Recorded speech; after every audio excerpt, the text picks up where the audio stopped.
Yo, what is up? So, just got back from doing a run and an outdoor gym workout, during which three little children decided to come over and work out with me. It was an odd situation. It's happened several times in the past. I don't mind it. It's not my favorite thing, but I enjoy interacting with little kids, so it was quite fun. In this instance, there were two girls and one boy. The boy was approximately 8 years old. One of the girls was approximately 8 years old, and the other girl was, I want to say, 6.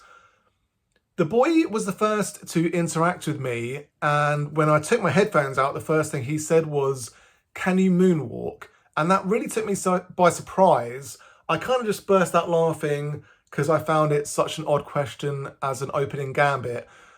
I didn't really answer him. I just sort of laughed and carried on doing my workout. I was doing some push-ups. He asked me a few more questions like how many chin-ups can you do? How many push-ups can you do? Can you do this? Can you do that? Can you do a backflip? I said I probably could do a backflip, but I don't really want to do one at the moment because I don't want to break my neck or hurt myself in some other way. I basically just carried on doing my normal workout and like sort of encourage the kids to do whatever they wanted to do because really it's an outdoor gym situation, so it's free to the public. I saw no adults about the place, so it kind of confused me like, what is the situation here? Like, where have these kids come from? Where do they go? Where do they come from, Cotton Eye Joe? It was bizarre, but I had a lot of fun and it kind of felt good. Like, they obviously were trying to emulate me in a lot of ways, like trying to do the exercises I was doing, and they were failing, and I was sort of encouraging them to do the best they could. So I feel like that is adults' role in society, is to be role models and to show children how they should act. And being physically fit and massively muscular is an important part of that. So they enjoyed it. They asked me a bunch of questions like, how long have you been going to the gym, was one of them. And I said, approximately 19 years at this point, whatever it is. And that blew their minds because they've obviously been live for nowhere near that long. But in any case, it was a fun experience. I enjoyed it. And then on the run back, I kind of hurt my calf muscle a little bit. So that was a little bit annoying, but them was the breaks. Prior to that, recently we have returned from a hospital horrible time where my little baby boy went into hospital with what turned out to be a bad case of gastroenteritis. He was in there for approximately 6 days with my missus for almost all of that time. I swapped out with her for maybe 5 hours so she could go home, have a shower, and feel a bit more human. And then she came back because she's breastfeeding and because my little baby boy prefers her to me. She is mummy and I am, daddy, and that's the way it goes. So I understand that, like, he lived in her for 9 months. Of course, he's going to be more connected to her. But it's kind of a horrible experience, like seeing your kid with a tube in the nose, going around a hospital, seeing all the other kids who are poorly, and seeing kids that are potentially not going to live much longer. It's not a nice experience at all. But it's the hospital we went to is one of the best in the world, I believe. So he was in the best position possible.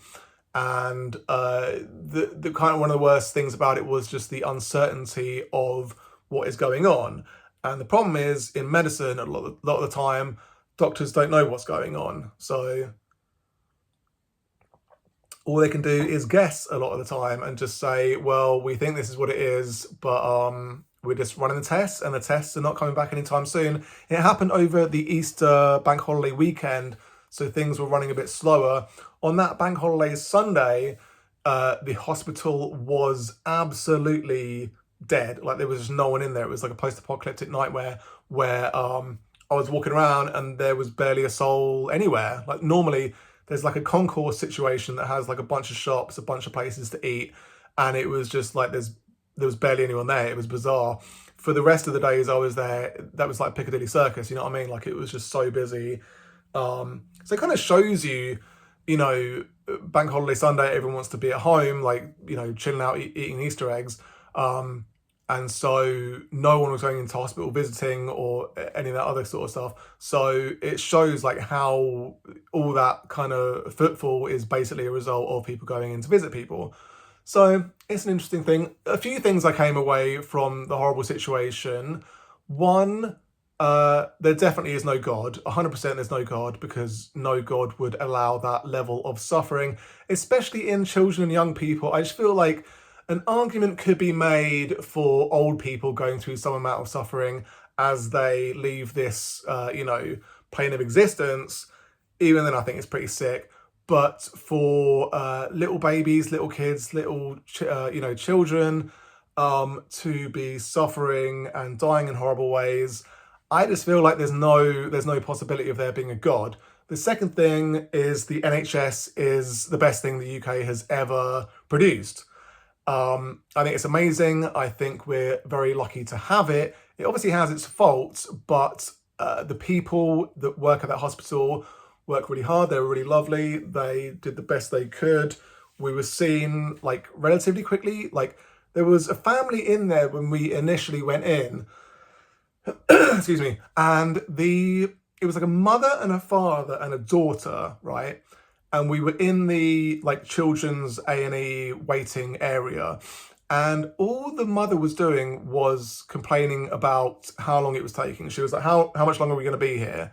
And there are signs everywhere saying, do not ask about waiting times, because due to the nature of this being an A&E, due to the fact that there could be a bus crash at any moment and 50 people come in with, horrific injuries, there's no way that they can tell you. Like sometimes you'll go in with a relatively minor thing and you'll be seen quite quickly. Other times you'll be waiting many hours, and that's just the way it is. It's the nature of it being an A&E that sometimes you have to wait a while. But she was complaining so much. At one point, she said to her daughter, what I assume is her daughter, "Are you sure this is serious? Are you sure you're feeling really unwell?" And I was like, "Are you actually kidding me at this point? Like, you're asking your kid now if this is serious. You're asking if..." It kind of felt like she wanted her kid to say, I'm actually right. Like, let's just go. Let's get out of here. I'm totally fine. The only reason you take your kid into A&E is because you're really concerned about them. Like, you think something really bad's happening. So either you do think that and you took them in and you're just going to deal with however long it takes and they're going to be seen and dealt with, or you don't really believe it and they're probably fine and they're just putting it on. Like, it kind of felt like reverse, Munchausen by proxy. Like, you don't want your kid to be sick. You want them to chill out and like be well. Like, she's not well. Like, just deal with it. In any case, yeah, it was a horrible time. I feel sorry for anyone that's in hospital for any amount of time. More than a day. Like, more than a day is horrible. Like, more than a few hours is horrible. Like, it's just not a nice place to be at all. So the only kind of good things about it was like, yeah, I feel like the most important thing I came away from it with was that I love my family more than anything, and everything else is secondary. Like my dad said, what are work saying about this? And I was like, I don't care. Like, my family come first and everything else is secondary. Like, it's all about my family, and if work did have a problem with it, then I'd be like, what is wrong with you? They didn't have a problem with it, so it was fine, but whatever. So yeah, I suppose some other positives was I had Burger King a bunch of times, which was nice. And I got to spend a lot of time with my eldest boy, and he had a hard time with it. It's a very upsetting situation to be separated from, mummy and your brother, and it was just like a real... it was discombobulating for me, so obviously, like, for him, it was very discombobulating for everyone. It was just like, what is going on right now? So yeah, just the uncertainty, just the feeling of like, when is this going to end? It kind of felt like it was never going to end. So, but I've almost forgotten about it now. It kind of feels like you go through these periods of immense concern, and then before you know it, it's done, and you've almost forgotten all about it. So it's a weird situation. In any case, I'm proud of the NHS, and that is the main thing. I kind of feel like I was having this thought the other day of, I'm proud to be British. And what does that mean? Like, whenever I'm filling in a form where it says ethnicity, I tick the white British box, and I'm proud of that. Like, I like that. I like that I'm British. I think it's because I've read a lot of history books, especially about British history. I find it enjoyable. I find it interesting. I like finding out about kings and queens and that kind of medieval period, and the fact that we have heritage that goes back to various interesting periods in history. For example, like the Romans were in control of Britain for a long time, and there's been like various invasions, so like different ethnicities have come in and brought with them all sorts of different cultural aspects. So we're kind of like a melting pot of all these different beliefs and ways of acting and like ways of thinking. So I kind of feel like I think in a kind of British way. Like, I am very critical of our politicians, and I feel like we are naturally, against, like, we hate our politicians. We want them to get punched in the face a lot of the time. Like, in a lot of other countries, it feels like, especially in America, people look up to their politicians. They kind of deify them in some way. Like, there's Team Trump and Team Biden, and it kind of feels like there is a kind of cult of personality in that way. Whereas I feel like in Britain, we think Rishi Sunak is a piece of shit, and like Boris Johnson, everyone hated him. Like, there's a feeling that whoever is the Prime Minister, whoever is in charge of like the health service, like the transportation, whatever the case may be, chances are he's probably going to be massively hated. So I like that kind of feeling of like mistrusting politicians, of hating them, of wanting them to do better, of calling them demons. I call politicians demons all the time because a lot of the time they are. And it's good, it's healthy, it kind of makes you, if you're criticizing things all the time, it's good. Like, there's this weird sort of idea I see online sometimes where, like, if you're critical of your country, then somehow you need to leave now. Like, if you hate this country so much, why don't you leave? Which is such an odd argument. It's like if you were in a club and the song that was on, you didn't like it at all. So you said to the DJ, play something different. And the DJ is like, if you don't like the music, you can just get out. Like, surely it's up to the people in charge to make sure the people that are in a situation are enjoying themselves. Or, I don't know, it's just like a weak thing to say, get out if you don't like it. Like, I was born here, I live here, I have paid my taxes, I enjoy the place I live, the village I live, the area of the country that I live in. And like, if I think there are problems, the first comeback shouldn't be like, get out, go to another country. It's like, well, all countries have problems. There's no like perfect country. And so pointing them out isn't like saying this whole place is a shit pit and I just want to get out. I'm saying there are issues and they can be fixed, so let's fix them. Because I have an investment in this country, because I have heritage in this country. I have studied my family tree to a great extent, so I understand that I have heritage in Ely, in Wales, in various parts of the UK. And so I kind of feel like I have that in me, as part of me. Like, I have Welsh heritage, so like I'm inbred to a certain point. Like, I have sheep heritage to a certain point. Like, I have heritage in Ely. So again, there's a lot of inbreeding that happens there. So, a lot of my ancestors probably had webbed feet. All these things come into you. Fortunately, I dodged that webbed feet bullet. But, you have these facets about you, and understanding that and being at peace with that is part of existence. So, like when I go to Ely, when I go to the cathedral and like all the, lovely area, I love it. Like, I love churches, I love cathedrals. One of my ancestors was a vicar, so I kind of have that Christian heritage as well. Like, I'm an atheist, but I have Christian heritage. So that when I go into a church, when I go into a cathedral, I feel a connection there. I feel like emotional. I've been to churches in Cornwall where I feel like very moved, like emotionally. And how much of that is to do with the architecture, how much of that is to do with the history of the building. There's all these factors, but there are so many parts of Britain as a physical thing, like the fact that it's like two land masses that were separated many millions of years ago that were smashed into each other, and so that's where a lot of the mountains in Scotland were formed, is from that smashing together of tectonic plates.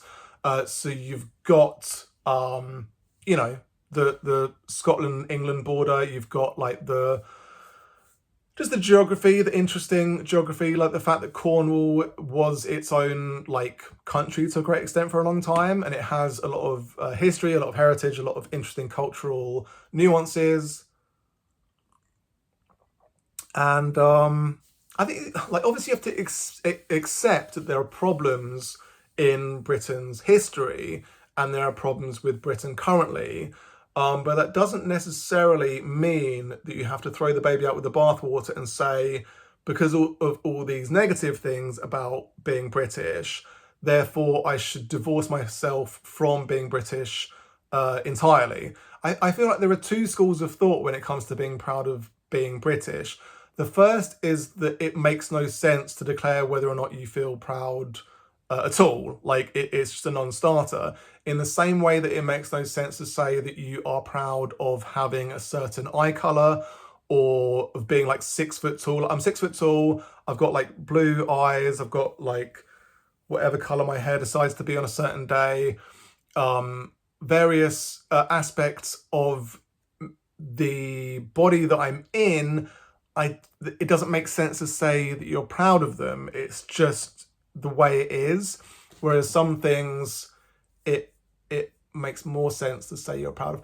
I fall into the second category, which is that you can either say you are or you are not proud to be British, because that is like a logical question. That is a logical thing to think about. And I feel like I am proud of being British. It is the state that I am in, and you can't get away from that. And maybe it is cognitive dissonance in the same way as saying, I enjoy eating meat, or I do eat meat, and I also love animals. Like, that is cognitive dissonance, where you it sort of is impossible to simultaneously say I love animals while eating chicken. You know what I mean? Like, it's just such a weird thing to say, but I do it. I love animals and I eat meat. Like, that's just the way it is. I am proud to be British, and I understand there are a lot of problems that Britain has created in the past and continues to create. I am really annoyed and angry and disappointed at Britain's role in the current Israel-Palestine situation. I feel like it would be good if we took a stance similar to South Africa and Ireland, where they're, opposing violence. I just feel like, historically, when I look at Britain's history, I like the times that Britain stuck up for just being good. Like, when Britain's the good guys, it's a good thing. Like, World War II, we were the good guys. I don't think anyone can argue that, the Allies weren't the good guys. Obviously, a lot of war crimes were committed by, Stalin and others, but it's a problem. But defeating the Nazis was a good thing, and we did it, and we saved the day, and we deserve to forever say to any German person we ever meet, we beat you in those 2 world wars, didn't we? And how does that make you feel? Yeah, it's a weird thing. There's a lot of racism, obviously, connected with being British, and that is a problem. Just because we've been at war with almost every country that's ever existed and done some pretty horrific things, like the Opium Wars and exploiting Africa. And you could list things for literally days and you would never run out of things. So it's kind of pointless to go down that road. The important thing is that I am British and I want to represent the best of British. And I feel like that is all I can hope to do, is be up there with like Shakespeare and, Keats and Darwin and, I don't know, Churchill. He was a pretty good guy until he like caused famines and stuff. Like, I don't know. I suppose a lot of national heroes have pretty dark sides as well, but Dickens, Newton, Byron, the Beatles. I feel like Radio 4 stands on its own as being a great thing. Like I listen to Radio 4 all the time and I love it. I feel like it's a real, like the BBC in general is pretty great, but Radio 4 especially just has so many great programs on it. Like I was listening to one the other day. It was like experts on trial, and it's like a series where they just interview experts in various scientific fields and how those fields have evolved over the decades and how they're used in trials. And this one was about how arsons are investigated and then how the evidence is presented during trial. And I found it really interesting. I found it fascinating. And like Women's Hour is great. Like the Today program is amazing. It's just literally every time you turn on Radio 4, it's just amazing. So I feel like that stands alone as a great thing that Britain has created. I don't know, like, you can list the bad things that Britain has done forever, but I like the good things that Britain has done. That's what it comes down to at the end of the day. So I'm proud to be British. I'm proud of the skin I'm in is a preferable thing to say I'm proud to be white, because of the obvious links between saying you're proud to be white and the white pride, massively racist, situation. So, proud to be muscular as well. Proud to be intelligent and handsome and 40 years old and looking all right. So, proud to be a dad. Proud to be a man. I don't know, like, everything I am proud of, because I don't really have a choice. I feel like if you're not proud of who you are and what you are, then you're going to end up hating certain aspects of yourself, and that can only lead to bad things. So as long as you're saying things with the best of intentions and you're not saying things in a massively racist or misogynistic or problematic way, then just say however you're feeling and stop being a racist, misogynist piece of shit, Ben Shapiro. It's never going to happen because he's just a, absolute demon. But we are where we are. In any case, I feel like that's all I want to talk about. You take care. Peace.